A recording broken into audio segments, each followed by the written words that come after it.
What's up? It's Rex. Let's go ahead and get into it. In NFT news and NFL news, National Football League, it's going to be amazing. Rob Gronkowski talks NFT auction as collectible bids rise. Didn't say that very well, but you get the idea. All right, so NFL star Rob Gronkowski, popularly known as Gronk, is underway and drawing bids. Gronkowski spoke Friday to CNBC about the effort, which was unveiled earlier this month. The collection auction is being hosted on NFT marketplace OpenSea. This is where we are now. The auction is live now. It's going to be a success. It's going to be amazing, Gronkowski told CNBC in an interview Friday. My good friend has been talking about crypto money for months now. Crypto money, okay. There's teammates talking about crypto money. I guess that means all cryptocurrencies. I've had friends ask about crypto money. He went on to say, this is sounding so weird. And I never really understood it. You know, during the season, that crypto stuff, I'm live, I'm not digital during the season. I didn't know much about it. I don't know what he meant there, but you get the idea. He's just chatting on. Gronkowski said he was approached after the season, and those discussions led to the OpenSea debut. In an interview, Gronkowski said that as of today, he doesn't own NFTs on his own, but he indicated that he's planning to look into the market. Okay, it sounds like he's going to be selling more than buying, it looks like. All right, where are you at? The NFT collection commemorates the players' 4 Super Bowl championships and features 5 different trading cards. The cards were created by Black Madre, one of Gronkowski's favorite artists. For 4 of the cards, 87 pieces will be available. The crown jewel of the NFT batch is the one-of-one Rob Gronkowski Career Highlights Refractor card, which he digitally signed and celebrates all 4 of his championships. The owner of the card, there's only one, will have the opportunity to meet the player, the Gronk, in person. At press time, one-of-one trading cards had received bids of 5.5 Ether, an amount worth roughly $10,000 at press time. Let's see if I can find these cards. And here are the Gronk cards. This is the Gronk himself. There he is, doing some career highlights in his refractor card. And one of you lucky people, or some other lucky person, will be the owner of this. And everybody else can see it. So there you go. That's the NFT of the Gronk. I think we're going to see a lot more of this in the NFT space. It's getting pumped, and suddenly it's just like the biggest thing in the world. And now everyone's like, oh, look, free money. Let's go ahead and jump in. What's next? In French, want to get into Bitcoin news, lawmaker signs petition calling for legal changes that would allow France's central bank to buy Bitcoin.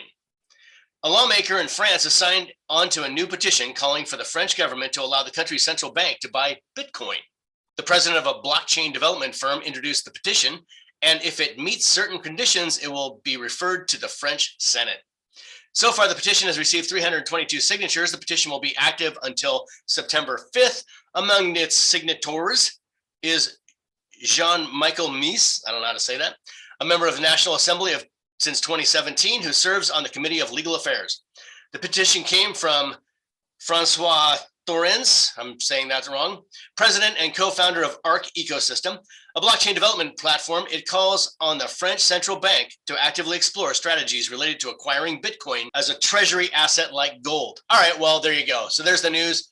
France, the entire country of France, is hoping to find ways to get itself involved in Bitcoin. They're not the first, and they're not going to be the last.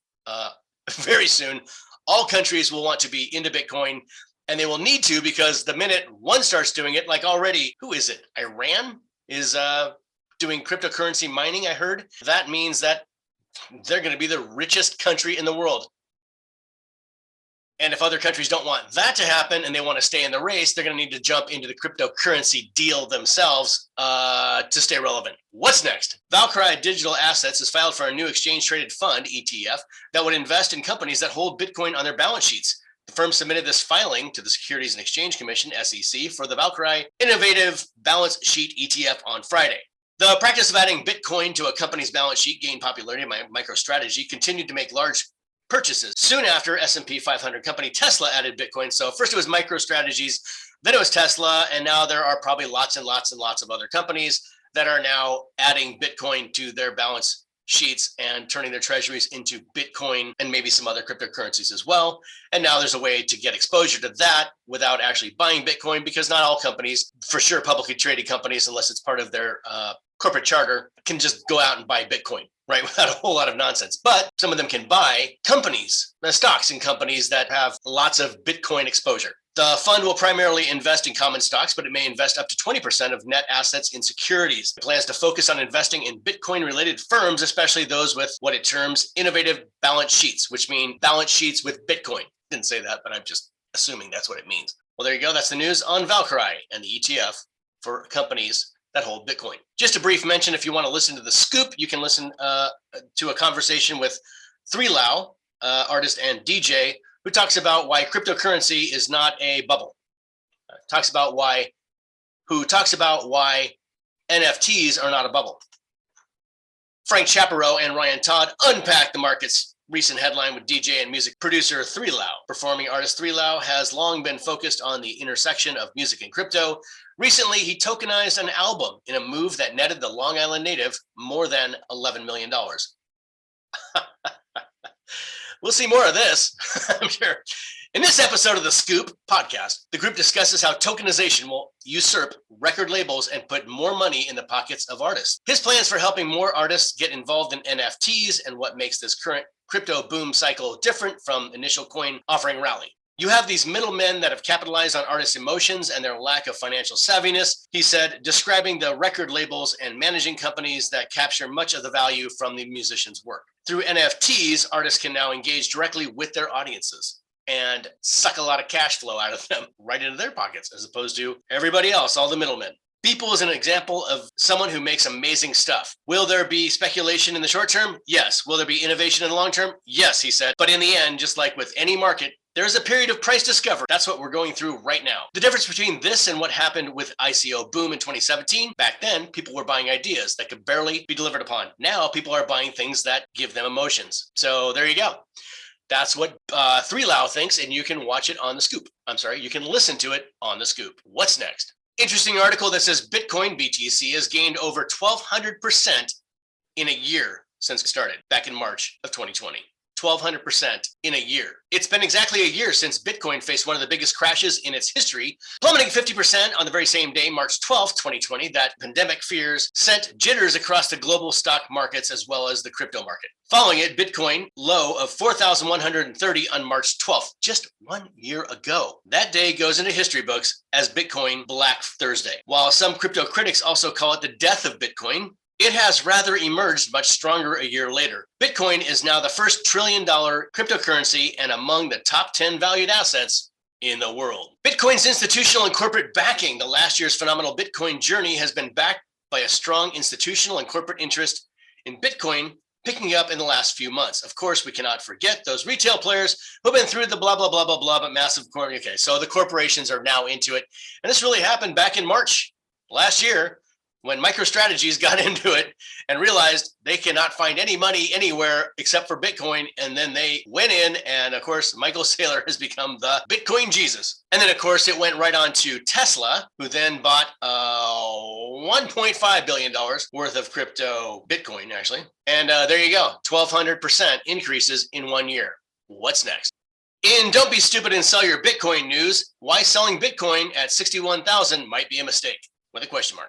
Bitcoin smashed past 61,500 levels on Saturday, March 13th, hitting an all-new-time high with massive buyers in rush.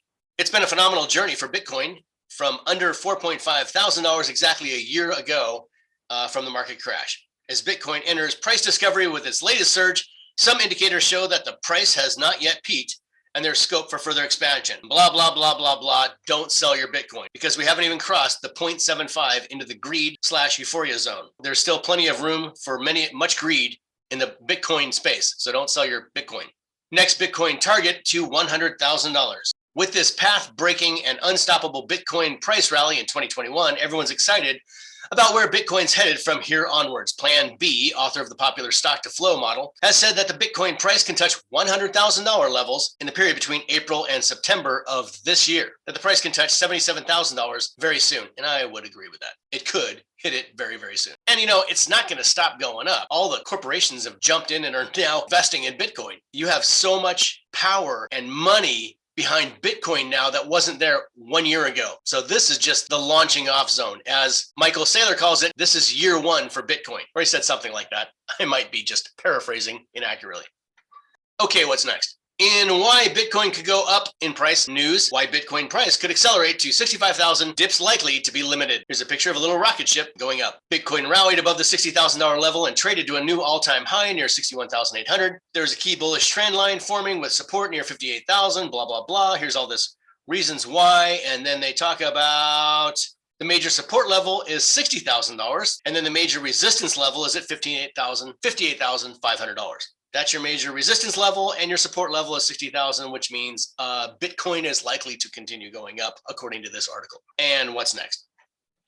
In big banks building baskets news, JP Morgan builds a basket of companies with Bitcoin exposure. MicroStrategy shares skyrocketed along with the parabolic Bitcoin rally as investors rushed to gain exposure to the trending cryptocurrency any way they could. Banking on this demand, JP Morgan, who suddenly loves Bitcoin, is planning on introducing a new investment product that has a basket of companies with some type of cryptocurrency market exposure. Here's a deeper look at what this new investment product from JP Morgan could entail according to the SEC filing, as well as what this could mean for the cryptocurrency industry. JP Morgan files to the SEC to build a cryptocurrency exposure basket investment product. A little bit redundant now. This morning news broke that JP Morgan had filed with the SEC. Here we go again. Blah, blah, blah, awaited, blah, blah, blah. Okay, so they want to build a basket full of companies that have Bitcoin exposure like MicroStrategies, Tesla, and all these other companies that are now getting into Bitcoin, which is now a new reason for companies to get into Bitcoin because JP Morgan and others are now building baskets of these companies who have a lot of Bitcoin. Other companies will now invest in, which will create more value for a publicly traded company if they own Bitcoin. Something to think about. What's next? And come on, give us a break news. U.S. Congress to vote on a bill exempting crypto from securities regulations. Recently, Representative Warren Davidson of Ohio brought up his Token Taxonomy Act to the House. The bill would make crypto assets and other digital assets exempt from U.S. securities laws. This is the third attempt by the congressman to pass this particular bill, which was first introduced in 2018 and later in 2019 with minor tweaks. Discussion surrounding the regulation of crypto assets is nothing new. Only a month ago, the SEC released a compliance notice laying out the framework for potential regulations in the industry. And let's get to where's the meat of this thing? To adjust taxation of virtual currencies held in individual retirement accounts to create a tax exemption for exchanges of one virtual currency for another. To create a de minimis exemption from taxation for gains realized from the sale or exchange of virtual currency for other than cash and for other purposes. Here's why I like this bill, HR 2144. Because right now, if you trade Bitcoin for Ethereum, the minute you trade your Bitcoin, you've got to pay taxes on it because you're paying capital gains taxes just by trading coins. Important to know about that, right? But this one is sort of adjusting that to say you won't be taxed if this bill goes through when you exchange one coin for another. So I like that. It's kind of a like exchange. In real estate, that would be a 1031 exchange. Exchanging like for like, you don't get taxed if you follow certain, protocols and all that kind of stuff. Now, this kind of makes sense to me, not taxing you when you trade one cryptocurrency for another crypto asset. So hopefully this one goes through. Let's all support HR 2144. Tell a friend. What's next? I have got a dove. Can you hear that? And is this really news? Big whales got to take big dumps, and a Bitcoin whale empties $500 million wallet as Bitcoin nears all-time high.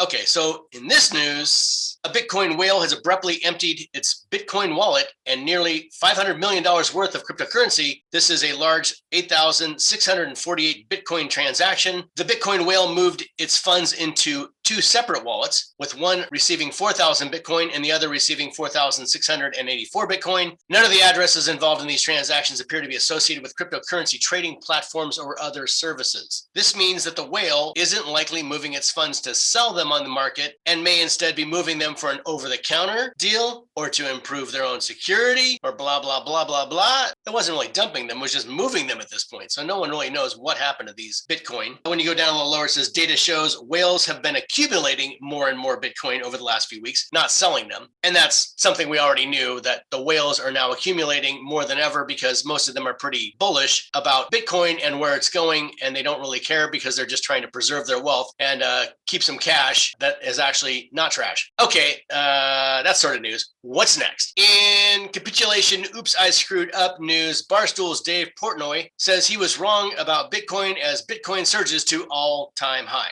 Barstool Sports founder Dave Portnoy is taking his hat off to all Bitcoin investors as the leading cryptocurrency prints a new all-time high of 61,000, blah, blah, blah. In a video posted on Twitter, Portnoy reveals to his 2.4 million followers that he messed up for selling Bitcoin at a loss. When you're wrong, you're wrong. I effing paper-handed sold it, he cussed. In 2020, Portnoy invested over 1.25 million in Bitcoin and Chainlink. After having a quick meeting with the Winklevoss twins, he immediately cashed out and booked a loss of $20,000. At the time, the leading cryptocurrency was trading below $12,000. Portnoy adds that Bitcoin's volatility was just too much for him to handle. And then he cusses, I effing can't take Bitcoin. The ups and the downs, I wish I fucking had. I effed up, all right? Sorry, I bet on myself. It didn't pan out. Portnoy's recent praise for Bitcoin hodlers, which means holding on for dear life, arrives just a month after he expressed his disappointment in the flagship crypto and pledged to stay away from it forever. Bitcoin is the only thing that doesn't go down. Bitcoin at effing 51,000. It was 11,000 in August. Jesus Christ, he cussed on and on. I'm never buying Bitcoin. Never, never, never, never. I don't believe a thing about it. But I do think it's profitable. I think I don't know why I'm talking like that. I guess that's just the way I sort of hear somebody who whines and complains like this. I think there's enough steam that it may just continue to go up forever, but I don't buy the underlying junk behind it. All right, well, there you go. He's out. What's next? That's it for this video. Go ahead and give it a like.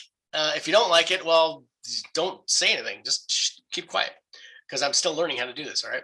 And then also buy the subscribe button. You can watch me get better and better, hopefully, as I continue to do these videos. Okay, well, that's it. As we say in the Bitcoin and cryptocurrency space, we'll see you at the top or from the top.